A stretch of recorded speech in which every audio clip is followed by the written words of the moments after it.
दोस्तों, आज एक न्यूज़पेपर में लिखा था ओवैसी साहब आए तो बीजेपी ने उनके लिए लाल जाजम बिछा दी। लाल जाजम मीन्स रेड कारपेट।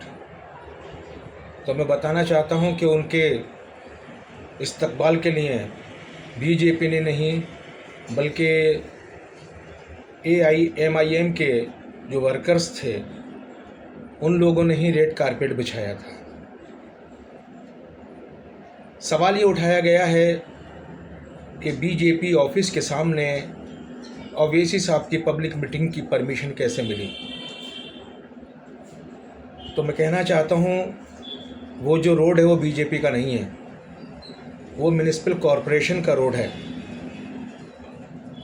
यहाँ पर पहले TN शेषन साहब कांग्रेस के इलेक्शन में आए थे, साथ में दिलीप साहब भी थे, और उस वक्त स्टेज गुजरात समाचार की दीवार के पास लगाया गया था।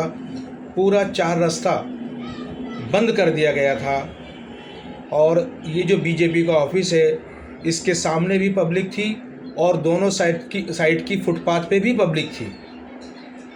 तब किसी ने कोई सवाल नहीं उठाया, जबकि उस ज़माने में ये स्टेट का बीजेपी का ऑफिस था, आज तो सिटी का ऑफिस है।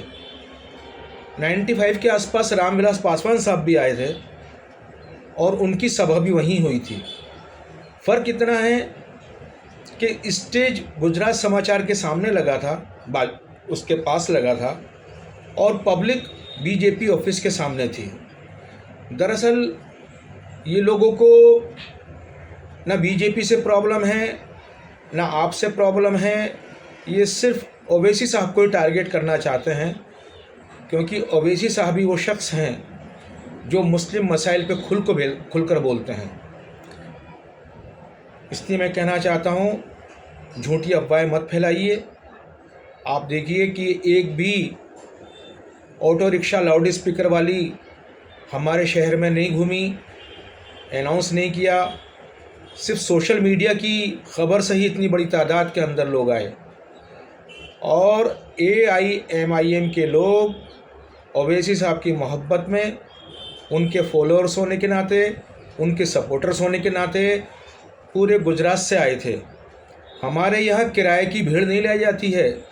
500 रुपये और एक आदमी को दिया जाता है, दूसरी पार्टीज़ में 100 रुपये का खाने का पैकेट दिया जाता है।